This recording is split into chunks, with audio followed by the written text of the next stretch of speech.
और जब दक्ष ने महादेव को नहीं बुलाया तो महादेव तो अपने आप में बहुत भोले हैं। मोक्ष खटवांगम पसम बसमफणिना कपालम चेती, शमशान में बैठे रहते हैं, कहीं कोई कमाने की चिंता नहीं है, न नौकरी करते हैं न व्यापार करते हैं, कुछ करते ही नहीं, ड्यूटी पर नहीं जाते, कपड़े की दुकान खोलते ही नहीं, जब बैठो सांप वाम लटकाए हुए बैठे हैं बस मस्ती के साथ में। और उसके बाद भी जगदम्बा लक्ष्मी का जो अवतार है उनके घर में धन धान्य की कमी है ही नहीं, निश्चिंत है। निश्चिंत हैं तो इसलिए देवता नहीं कहलाए, वो महादेव कहलाए। उनमें वो साधना की भगवान महादेव ने भी की, ब्रह्मा ने भी की, विष्णु ने भी की, रुद्र ने भी की, इंद्र ने भी की। साधना केवल आप ही नहीं कर रहे हैं। बिना साधना को सफलता नहीं प्राप्त हो सकती, मगर साधना में सफलता तब प्राप्त हो सकती है जब आपकी कमजोरी, आपकी दुर्बलता, आपका भय, आपकी चिंता, आपका तनाव दूर हो। और तनाव आपका मेरे कहने से दूर नहीं हो पाएगा। मैं यहां से बोल के चला जाऊंगा कि आप तनाव मिट गया, ऐसे नहीं मिट सकता। नहीं तो अब आपको कोई तकलीफ नहीं आएगी, उसे तकलीफ नहीं मिट सकती। मैं कह रहा हूं वास्तविकता यह है, आप जो ही घर में जाएंगे तनाव, तकलीफ, बाधाएं, अड़चने, कठिनाइयां जो हैं वो ज्यों के त्यों आपके मुंह के सामने खड़ी होंगी। उनसे निस्तार पाएंगे, उनसे छुटकारा पाएंगे तो साधना जान ले पाएंगे, बैठ पाएंगे। तो गुरु की ड्यूटी है, गुरु का धर्म है कि पहले उन साधनाओं को प्राप्त करने के लिए उसको निर्भय बना दिया जाए, निश्चित बना दिया जाए। जो कमजोर उनके जीवन के क्षण है, जो मन में कमजोरी है, जो दुर्बलता है, उसको दूर कर दिया जाए। और विध्वंसक बनकर के, क्रोध में उन्मत्त होकर के वहां दक्ष के यज्ञ में गए, अपने सुसु के यज्ञ में गए, जहां ब्राह्मण, ऋषि, मुनि, योगी, यति, सन्यासी आहुतियां दिलवा रहे थे, वेद मंत्र बोल रहे थे। एक लात मारी और उस यज्ञ को विध्वंस कर दिया, उस वेदी को तोड़ दिया, अग्नि को बुझा दिया।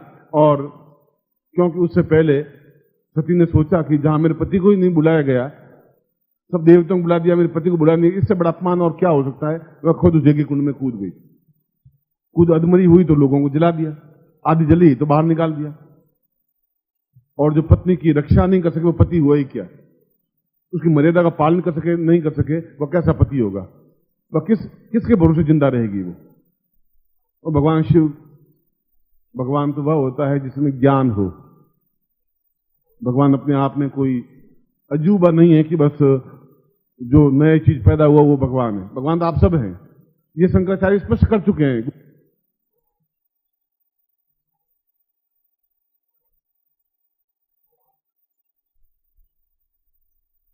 वह जिसमें ज्ञान है वो भगवान है। भगवान का मतलब है जो ज्ञान युक्त है वह भगवान है। प्रत्येक मनुष्य भगवान है, प्रत्येक मनुष्य राक्षस है।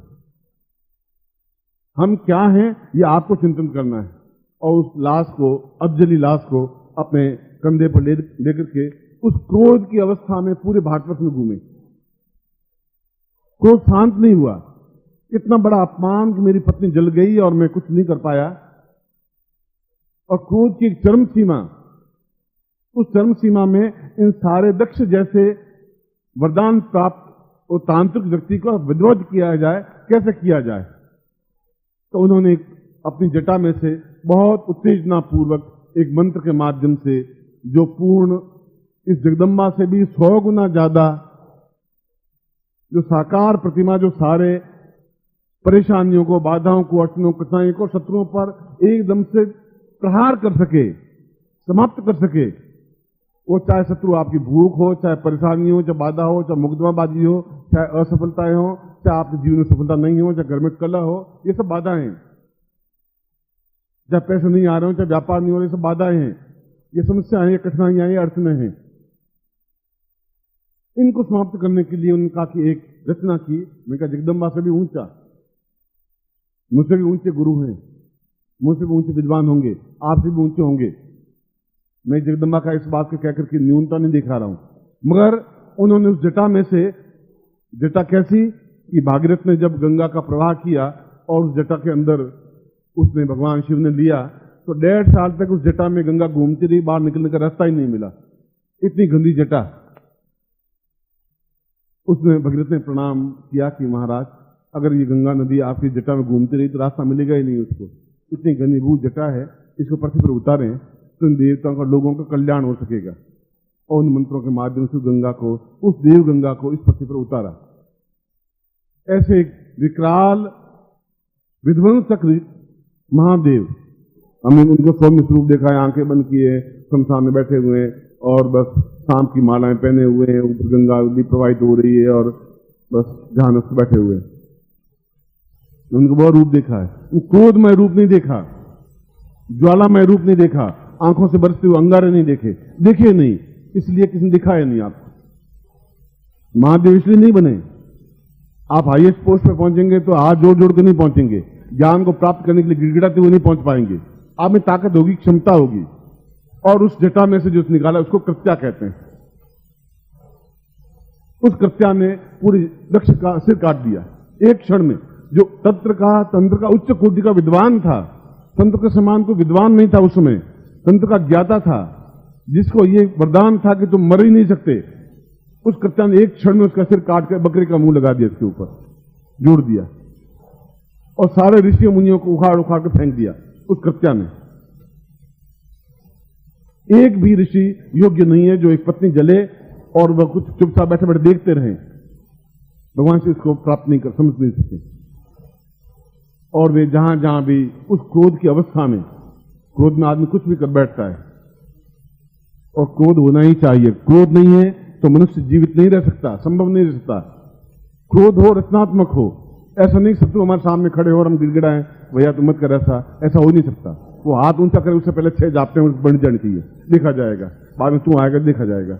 मैं इस प्रकार से तुमको आज गिड़गिड़ाने वाला नहीं कहना चाहता।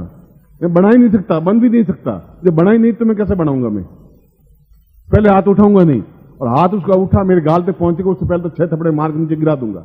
आज भी उतनी ताकत क्षमता रखता हूं, आज से 100 साल बाद भी उतनी क्षमता रखूंगा मैं आपके सामने। और कृत्या ने समस्त ऋषियों मुनियों को लात मार मार के फेंक दिया। आज हम ऋषि कहते हैं, उसमें तो वही मनुष्य थे हमारे जैसे। आप बैठे ऋषि, आप गलत काम करेंगे तो लात मार के फेंकेंगे। उनके तुमने क्या किया? ये यज्ञ कर रहे थे तुम, एक और तो उसमें जल के मर गई, आप बैठे बैठे देखते रह गए। तुमने दक्ष को समझाने की क्षमता नहीं रह गई। और भगवान शिव क्रोध की अवस्था में उस कंधे पर उस सती को लेकर के जहां जहां भी भारत में घूमे, जहां जहां गल गल करके जो गिरा वे शक्तिपीठ कहलाए। और 52 स्थानों पर वह मुर्दा शरीर गल के आग कहीं गिरा, कहीं नाक गिरा, कहीं सिर गिरा, कहीं पांव गिरा, कहीं जंगा गिरी, कहीं और कोई चीज गिरी। जितनी चीजें गिरी 52 जगहों पर गिरी और 52 जगहों पर वे शक्तिपीठ कहलाए। आज भारत में जिन शक्तिपीठ कहते हैं, यहाँ शक्तिपीठ है, वो शक्तिपीठ वो सती के जो स्थान गिरे, जो अंग गिरे, उन अंगों पर जो पीठ बने, जो ज्ञान बने, जो चेतना बने, जो मंत्र बने, जो स्थान बने, वो शक्तिपीठ कहलाए। मैं प्रश्न इस पॉइंट पे आ रहा था कि इतने ऋषियों मुनियों को, इतने उच्च कोटि के ज्ञान को, इतने विद्वानों को, तंत्र को भी अपने ठोकरों से मार दे और विध्वंस कर दे सब कुछ। वह क्या चीज थी? वह कृत्या थी। और कृत्या से वैताल पैदा हुआ, जो विक्रमादित्य के समय में जिसने एक अद्भुत अनिर्वचनीय काम की। कोई भी काम जिंदगी में असफल हो ही नहीं सकता, संभव नहीं है। बम तो बहुत मामूली चीज है, बम का प्रहार हमारा बिगाड़ नहीं सकता, संभव नहीं है। हम पहले मालूम पड़ेगा कि ये व्यक्ति बम फेंकने वाला है, उसको पहले ही संहार कर देंगे, समाप्त कर देंगे, अगर कृत्या हमारे पास सिद्ध होगी तो। और हमारे पास इंटेलिजेंसी है, हमारे पास एक पुलिस है, हमारे पास एक ग्रोह है, एक हमारे पास और चेतना है। उस बात में विस्फोट होते जा रहे हैं, लाखों लोग मरते जा रहे हैं, बेकसूर लोग मरते जा रहे हैं, जिन्होंने कोई नुकसान किया ही नहीं बेचारों ने। आप सोचिए, घर में एक व्यक्ति की मृत्यु हो जाए, घर की क्या हालत होती है? किसी का जवान बेटा मर जाए, पूरा जीवन दुखदायी हो जाता है। घर के 5-5 लोग मर जाते हैं और कुछ कानों पे जू नहीं रहेंगे। भारत सरकार कोशिश कर रही है, इसमें कोई दो राय नहीं, पूरा प्रयत्न करिए, इसमें कोई दो राय नहीं, मगर प्रहारक इतने बन गए हैं कि इसमें विज्ञान कुछ नहीं कर पा रहा है।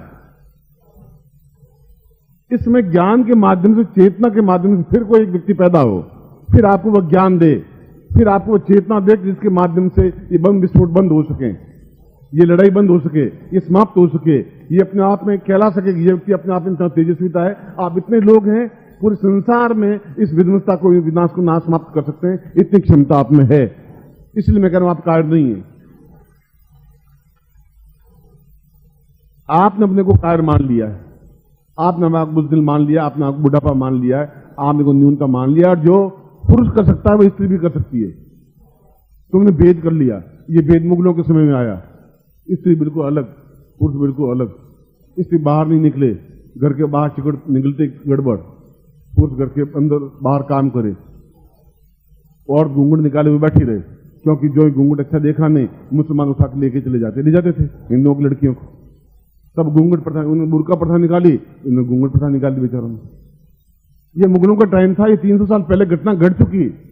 अब कब तक उनका घूंघट निकाले हुए बैठे रहेंगे, कब तक वो ज्ञान प्राप्त नहीं कर पाएंगे, कब तक वो सफलता नहीं प्राप्त कर पाएंगे, कब तक वो अंग घर में ही घूमता हुआ चूल्हे चौकी में बैठा रहेगा, कब तक ऐसा स्थान आएगा। जो पुरुष में क्षमता है वह स्त्री में क्षमता है, तुम्हारे नजर में डिफरेंस है, मगर साधना क्षेत्र में पुरुष स्त्री समान बराबर है, कोई अंतर है ही नहीं। अगर अंतर है तो वेद मंत्र तो वशिष्ठ की पत्नी ने सीखे, ब्रह्म ज्ञान चेतना सीखी, उन कात्यायनी ने सीखी, मैत्री ने सीखी, कम से कम सैकड़ों ऐसी देवियां बनी जो पत्नियां थी, और पत्नियां होते हुए उन्होंने उच्च कोटि का ज्ञान प्राप्त किया। फिर औरतें नहीं थी क्या, उनके पुत्र पैदा नहीं हुए थे क्या? मगर वे ताकतवान थी, क्षमतावान थी, और पुरुष भी क्षमतावान थे, वे क्षमतावान थे, वे जिंदा रहे। देवता तो 33 करोड़ थे, मान लो 500 करोड़ तो होंगे, 500 तो होंगे, फिर 500 में से 20 नाम क्यों याद है? ऋषियों का 18 नाम क्यों याद है? बाकी ऋषि कहां चले गए? और ऋषि उसमें पैदा हुए थे, आज ऋषि क्यों नहीं पैदा हो रहे? संतान तो पैदा उसमें भी की थी, हमने भी की, 2 हाथ पांव उनके दो हमारे थे, फिर हम ऋषि को क्यों नहीं पैदा कर पाए? मैं आपको ताकतवान क्यों नहीं बना पाया? आप एकदम से गाजियाबाद में बम विस्फोट और आप बैठे बैठे अखबार पढ़ करके रख दिया, क्यों 1.5 रुपए का अखबार, मन में कुछ हलचल भी नहीं मची, तूफान नहीं पैदा हुआ। इनमें कितने लोग मर गए होंगे, कारण आग नहीं पैदा हुई, जलन नहीं पैदा हुई, इसलिए कि आप अपने आप को काय बुद्धल बुढ़ापा समझ लिया। हम क्या करते हैं, हमारी ड्यूटी थोड़ी है, हमारी ड्यूटी है, इस समय आपकी ड्यूटी है कि इस देश में एक भी बम नहीं फटे, एक भी गोली नहीं चले, एक भी लड़ाई झगड़ा नहीं हो, ये आपकी ड्यूटी है, केवल आपकी ड्यूटी है। बोल प्रभु गुरुदेव की, बोल प्रभु गुरुदेव की। और कृष्ण गीता नहीं कहता, यदा यदा हि धर्मस्य ग्लानिर्भवति भारत अभ्युत्थानमधर्मस्य तदात्मानं सृजाम्यहम्। जब जब भी धर्म की हानि होगी, या धर्म का मतलब है जहां जहां भी आदमी अपने चिंतन को भूल जाएगा, अभ्युत्थानमधर्मस्य, तब जब भारत की हानि होने लगेगी, भारत के टुकड़े होने की स्थिति बन जाएगी, आर्यावर्त के टुकड़े होने की नौबत आ जाएगी, तब एक व्यक्ति पैदा होगा जो अपने शिष्यों को अपनी ज्ञान चेतना देगा, उनको एहसास करवाएगा कि तुम बुढ़े नहीं हो, तुम्हें ताकत है, तुम्हें क्षमता है, मगर वो ज्ञान नहीं है। कच्चा पैदा करने की चीज क्षमता नहीं है। एक कच्चा जब पूरे यक्ष को विध्वंस कर सकती है, लाखों ऋषियों को धकेल सकती है ऊंचा उठा करके, वीर बेताल जैसे व्यक्ति को पैदा कर सकती है, बेताल जो अपने आप में पूरे पहाड़ को उठा के दूसरी जगह रख सकती है, जो कच्चा के माध्यम से रावण अपने आप को सोने की लंका बना सकता है। आप तो 5 रुपए चांदी के नहीं इकट्ठे कर सकते। आप घर में गिने तो उस सिक्के के तो पैसे हैं आपके पास ज्यादा से ज्यादा, कागज के तो हैं, एल्यूमिनियम के हैं, पर चांदी के सिक्के 100 या 25 या 50 होंगे तो मुश्किल से होंगे। आप पास तो वो भी नहीं है। क्या क्षमता है, क्या ताकत है जो सोने की लंका बना सका, हम क्यों नहीं बना पा रहे हैं? क्या हमें न्यूनता क्या है? न्यूनता यह है कि आपने एक सबसे बड़ी अक्रमण्यता आ गई है, न्यूनता आ गई है कि हम कुछ नहीं कर सकते, ये हमारी ड्यूटी नहीं, काम है ही नहीं हमारा। और मैं कह रहा हूं कि कृष्ण कह रहा है कि जब जब भी ऐसी हानि होने लग जाए, तब हमारी ड्यूटी है कि हम खड़े हों, ताकत के साथ खड़े हो सकें और खड़े होकर के बता सकें तुम्हारा विज्ञान जहां फैल हो रहा है, हम ज्ञान के माध्यम से इसको बंद कर रहे हैं और वापस शांति पैदा कर रहे हैं। ये हमारा धर्म है, ये हमारा कर्तव्य है। ऐसा धर्म बना तब कृष्ण पैदा हुआ, ऐसा धर्म बना तब बुद्ध पैदा हुआ, ऐसा अत्याचार बढ़ा तब सुकरात पैदा हुआ, तब ईसा मसीह पैदा हुआ। सब देशों में पैदा हुए, कोई भारतवर्ष की बात नहीं है। सब देशों में ऐसी महान पुरुष पैदा हुए जिन्होंने ज्ञान की, अपने शिष्यों को ज्ञान की चेतना दी, वह दी जो श्रेष्ठ है। ये कृत्य अपने आप में इतनी, बगलामुखी तो छोटी चीज है, धूमावती बहुत छोटी चीज है, 10 महाविद्यालय अपने आप में कृत्य के सामने कुछ है ही नहीं। एकदम धूर्जटा की तरह कि सामने पूरे यहां बैठे बैठे शत्रु को विनष्ट कर दे, समाप्त कर दे, एकदम ताकत ही नहीं रखे, हिम्मत ही नहीं है उसको कि हाथ में बम बनाने की, सूती बना के बम बना के विस्फोट कर दे, क्षमता ही नहीं बना से, पंगु बना दे। वो आज के युग की जरूरत है, आज के युग की नोट की भी जरूरत है, मगर बेटों की भी जरूरत है, रोटी की भी जरूरत है, पानी की भी जरूरत है, मगर उससे पहले जो सफर कर रहे हैं उनको आप मार देते हैं। सदर बाजार में उन बेचारों दुकानदार ने कुछ किया नहीं, उनकी दुकानें उड़ा दी गई। आप कल्पना करिए कि उनके परिवार वालों की क्या हालत हुई होगी। कभी दुख दर्द हुआ, कभी आंसू आंसू आए हमारे, और हमारे नहीं आएंगे फिर किसके आएंगे? अगर मेरे दर्द नहीं होगा तो मैं आपको दर्द दूंगा कहां से? दर्द पैदा होना चाहिए और इसको मिटाना पड़ेगा। बंदूक की गोलियों से विज्ञान नहीं मिटा सकता। आप देख लिया, ये बहुत अंत आ गया विज्ञान का। और ये प्रत्येक के पास में ये ताकत होनी चाहिए, एक एक शिष्य के पास भी ताकत होनी चाहिए कि 2 शिष्य तैयार होंगे, 5 उससे नहीं हो पाएगा। एक एक लड़का, एक एक महिला, एक एक स्त्री इस ज्ञान को प्राप्त करना जरूरी है कि वह उस साधना को सिद्ध करे कि जिसके माध्यम से वह कृत्य पैदा कर सके। भगवान शिव पैदा कर सकते हैं, अगर विक्रमादित्य पैदा कर सकता है, फिर हम भी कर सकते हैं। ये कायाकल्प सांप जैसा एक मामूली सा जीव अगर सांप की कैंचुली उतार के पूरा वापस ताकतवान बन सकता है। सांप 200 साल तक जिंदा रहता है, 300 साल जिंदा रहता है, 1000 साल तक सांप जिंदा रहता है। ये और बता देता हूं, 25-50 में मरता नहीं, आदमी मर जाता है, सांप नहीं मरता है। जब भी बुढ़ापा आता है, ऐसा दिखता कैंचुल बहुत हो गई, कमजोरी आ गई, तो उस कैंचुल को उतार के फेंक देता है। तो ज्ञान था, उसके पास रह गया। इसे नाग योनि बनाई गई। वानर योनि थी, गंधर्व योनि थी, तो नाग भी योनि थी। बाद में सांप को हमने एकदम मान लिया कि ये नाग है। नाग तो अपने आप में एक जाति थी जिनके पास ये विद्या थी। खैर वह कायाकल्प की विधि तो जब भी आप कहेंगे कि मैं वृद्ध हो गया हूं, मैं तो पहले आपको वृद्ध होना ही नहीं देना चाहता हूं। आप सफेद बालों वाला वृद्ध नहीं होता, ये और बता देता हूं। अगर सफेद चीज से कोई बुढ़ापा आता तो हिमालय आपसे पहले ज्यादा बुढ़ापा है, उसके ऊपर सफेद ही सफेद लगा हुआ है। वह तो बुढ़ा ही बुढ़ा बैठा है, वो तो बेचारा है ही ताकतवान। अगर उसके सिर पर सफेदी तो आपसे ज्यादा सफेदी है, और हिमालय आपसे ज्यादा कमजोर है, बुढ़ापा आया हुआ उसको। वो ताकत के साथ खड़ा हुआ है, अडिग खड़ा हुआ है। आप वृद्ध नहीं है, आप इन जवानों से ज्यादा ताकतवान है, क्षमतावान है। आप में हौसला हिम्मत है, वह हौसला हिम्मत वह चीज वापिस जिस कृत्य को भगवान शिव ने प्रकट किया, पैदा किया, जिस क्षमता के माध्यम से जितना अधर्म, जितनी अनीति, जितना दुष्प्रचार, जितनी दुष्टता, जितनी निम्नता, जितनी घटियापन, और ऋषियों को जितना अपना पे न्यूनता थी, वेद मंत्र उच्चारण कर रहे थे, एक और जल रही थी। वे स्वाहा बोल रहे थे, एक और जल रही थी। ये क्या चीज थी? और अगर उस समय क्रोध नहीं आएगा और क्रोध के माध्यम से एक आदमी ताकत नहीं आएगी, क्षमता नहीं आएगी, जूझेगा नहीं वह, तो फिर हम मर्द क्या बने? वो तो हम एक बहुत घटिया श्रेणी के व्यक्ति नहीं बनते। और गुरु अगर नहीं बना सका शिष्य को उस प्रकार से, तो गुरु को यहां बैठने का अधिकार नहीं है, फूलों का हार पहनने का अधिकार नहीं है उसको। बेकार है ये सब। और मैंने आज का प्रवचन आपको आज युग के लिए क्या जरूरी है मैंने वह दिया है प्रवचन। घिसा पिटा प्रवचन नहीं दिया है। मैं दे सकता था बगलामुखी क्या हो सकती है, कात्यायनी क्या हो सकती है, जगदम्बा क्या हो सकती है। मैंने कहा कि उसके 10 हाथ में 10 चीजें हैं, और 10 चीजों में एक भी फूल हाथ में नहीं है कि गुलाब का फूल थूम करके शाहजहां की तरह बैठा, एक भी फूल तो नहीं है उसके हाथ में। तो शाहजहां एक भी बना हुआ नहीं है, तो मुमताज महल बनी हुई एक भी नहीं है। कहीं खड्ग है, चक्र है, कृपाण है, त्रिशूल है, अपने आप में एक ही और ताकतवान है, क्षमतावान है। और शुंभ और निशुंभ और महिषासुर और रक्त बीज को समाप्त कर दिया, एक और पे समाप्त कर दिया। इसलिए आज भी उसको पूजा जाता है। आपको पूजा जाएगा, यदि आप में साधना में होगी तो पूजा जाएगा। अंत आप भी मर के समाप्त हो जाएंगे, कोई पूजेगा नहीं, आपको याद नहीं करेगा, आपको साध से आप याद नहीं कर पाएंगे। इसलिए आप में क्षमता आनी चाहिए। इनके 10 हाथ हैं। 10 हाथ का मतलब 10 तरह की चीजें चलाने की क्षमता है। यदि आपके मन में यह है कि रावण के 20 हाथ थे, 10 सिर थे, ये रावण को 10 सिर थे, न कोई 20 भुजाएं थी, या एक कपूर कल्पना है। उनके पास इतनी ताकत थी, जो 20 भुजाओं में ताकत होती है उतनी ताकत थी। 10 दिमाग में जितनी बुद्धि होनी थी उतनी बुद्धि थी, उतनी साधनाएं थी उसके पास, उतना ज्ञान था कि वह अपने आप में एक पूरे चांदी के 50 रुपए या 20 रुपए नहीं, पूरे शहर को सोने का बना दिया। और उस जमाने में बनाया जिस जमाने में दशरथ अपने आप में कुछ कर नहीं पा रहा था। वही लड़ाई, वही झगड़े, वही बेटों को बाहर निकाल देना, वही मर जाना, और अपने बेटा अपने पिता की अंतिम संस्कार भी नहीं कर पाया, वही किडनैप होना, वही सीता को उठा के ले जाना। चीजें तो ये कि वो वहां भी थी, मगर विद्या उनके पास कोई थी। वह कृत्या प्रयोग आज तक किसी ने सच भी नहीं किया। इसलिए सच नहीं किया, ज्ञान ही नहीं था। नहीं ज्ञान होगा, लिखेगा कहां से, बताएगा कहां से? जब मेरे पास उर्दू नहीं आएगी तो मैं उर्दू आपको बोलूंगा कहां से? मुझे मराठी नहीं आती, मराठी बोलूं कहां से? अगर मुझे ज्ञान है कि कृत्या सिद्ध कैसे हो सकती है, तो फिर मैं आपको इन कात्यायनी छोटी मोटी चीजों को नहीं दूंगा तो बहुत बड़ा कि जहां बैठे बैठे भी आपको एकदम समाप्त कर सकें और एक देश में वापस एक एहसास करा सकें कि गुरु के कोई शिष्य हैं जो बैठे बैठे वो चीज प्रदान कर सकते हैं। ऐसा शिष्य आपको बनाना चाहता हूं, वह चीज मेरी क्षमता है।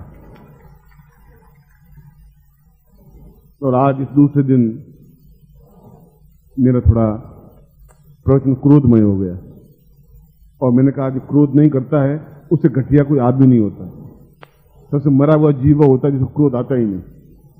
और हमारा देश बर्बाद इसलिए हो गया कि अहिंसाम परमो धर्म, बस कोई थप्पड़ मारे तो 2-4 थप्पड़ और खा लीजिए। मैं कह रहा हूं थप्पड़ मारने हाथ उठे उससे पहले 40 थप्पड़ मार दीजिए। मैं तो आपको ये कह रहा हूं, काहे के लिए थप्पड़ खाएं? जो पहले लात मारता है वो जीतता है, हमेशा ध्यान रखिए। जो पहले लात लगा देगा वो नीचे गिर जाएगा, दूसरी लात लगेगी उठेगा नहीं, तीसरी बार 2-4 थप्पड़ पड़ेगी तो वो कहेगा गलती, मेरी गलती हो गई। और तुम आज अहिंसा परमो, गांधी जी ने कह दिया अहिंसा परमो धर्म, गांधी जी ने कह दिया उस जमाने में जरूरी होगा, उनकी विचार होगा, उनकी धारणा होगी। बुद्ध की धारणा थी, बुद्ध ने से गांधी ने लिया। उस जमाने में बुद्ध ने जो कुछ कहा होगा सत्य कहा होगा, वो उस जमाने में वो था। आज के जमाने में वो चीज नहीं है। उस दिन बम विस्फोट नहीं हो रहे थे, उसमें गोलियां नहीं चल रही थी, वो एक राइफलें उस समय नहीं थी। और आप पूछे हम क्यों नहीं करें, हम क्यों करें? तो मैं कह रहा हूं कौन करेगा फिर कौन सी चीज करेगी? जब आपको मैं ज्ञान नहीं दे पाऊंगा, आप नहीं कर पाएंगे, आप इस देश का, इस आर्यावर्त को, इस भारत को तैयार नहीं कर पाएंगे, इसको जीवित जागृत नहीं कर पाएंगे, लोग इसके ऊपर आक्रमण करते रहेंगे, आप चुपचाप देखते रहेंगे, तो कौन आएगा, कहां से आएगा? फिर शिष्य बनने का, मनुष्य बनने का धर्म क्या रह पाएगा? धर्म हमारा है क्योंकि हम जीवन में अभावग्रस्त नहीं होना चाहते, हम दरिद्र नहीं रहना चाहते, हम जीवन में तकलीफ नहीं देखना चाहते, हम दुखी नहीं होना चाहते, हम घर में लड़ाई झगड़ा नहीं चाहते, हम जीवन में कार बुजदिल नहीं होना चाहते, हम बुढ़ापा नहीं चाहते। नहीं चाहते तो नहीं होगा, नहीं तब हो पाएगा जब ऐसी साधना सिद्ध कर सकेंगे कि जो आपके ताकत और विकराल रूप को देख करके मौत थर्रा करके उस गेट के बाहर खड़ी रहे, अंदर आने की हिम्मत नहीं कर सके, तब वो चीज हो पाएगी। आप पास आके बैठ जाए तो आदमी मर्द क्या हुए आप? ऐसी साधना को जो भगवान शिव ने अपने आप में उच्च कोटि की एक साधना जहां कृत्या प्रकट की, उस कृत्या को सिद्ध किया विक्रमादित्य ने, बीच में कर ही नहीं पाए कोई। तो इतनी तेज, या तो ज्ञान लुप्त हो गया, ज्ञान रहा नहीं, तो ऋषि मुनि समाप्त हो गए। कई ने, भगवान शिव ने उनको समाप्त कर दिया त्रिशूल से, कुछ अपने आप मर गए, कुछ को ज्ञान रहा नहीं, और कुछ ऋषि ऐसे हो गए जो अपने शिष्यों को दे नहीं पाए। तो पहले मुंह से देते थे ज्ञान, किताबों में होता ही नहीं था। आज मैंने आपको 8 किताबें दी, फिर भी ज्ञान आज नहीं तो आप जाएंगे 2 किताब लेंगे, 5 लेंगे, 10 लेंगे कि भाई चलो ये चीज कम से कम मेरे पास खाती रह पाएगी। उनके पास वो थी नहीं। और उस समय भी ऐसे भी गुरु थे जो मरते दम तक, बच्चे तुम्हें सिखाऊंगा तो जरूर, मरते दम तक सिखाऊंगा, जो लास्ट में तुम रहूंगा तब सिखाऊंगा ये चीज। अरे महाराज पहले सिखा दीजिए, जब मरोगे भगवान जाने कब समाप्त हो जाओगे आप तो नहीं बच्चे। अब उनको लालच चीजें सेवा कौन करेगा? सिखा दिया चला जाएगा जी। और वो सोचता है साला सिखाता नहीं है, रोज लंगोट दुलवाता है, करता कुछ नहीं। अब दोनों आपस में द्वंद्व चल रहा है, वह उसको बोल नहीं पा रहा है, वो उसको बोल नहीं पा रहा है। और मरते समय कहता कि राम राम राम जपना बेटा, और गर्दन टेढ़ी, और वे राम नाम सत्य है, राम नाम सत्य है, आगे गया गत है। अब यहां तो गति तो हुई नहीं, आगे गया गत है, होगी गति नहीं होगी, स्वर्गवासी होंगे कि नहीं होंगे वो तो आपने देखा नहीं, बस आगे गया गत है, बस चलो यहां से जिंदा छोड़, आगे गए तो चल।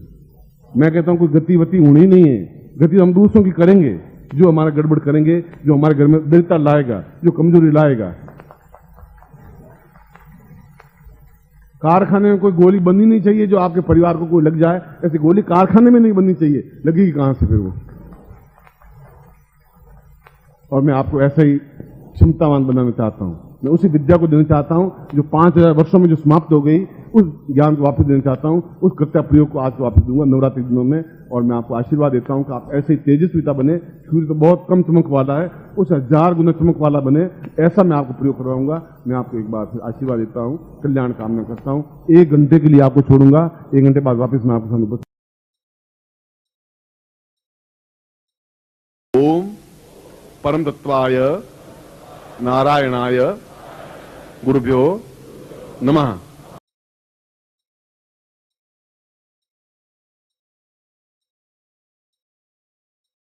ओम ह्रीम मम प्राण देह रोम प्रतिरोम चैतन्य जाग्रय ह्रीं ओम नमः।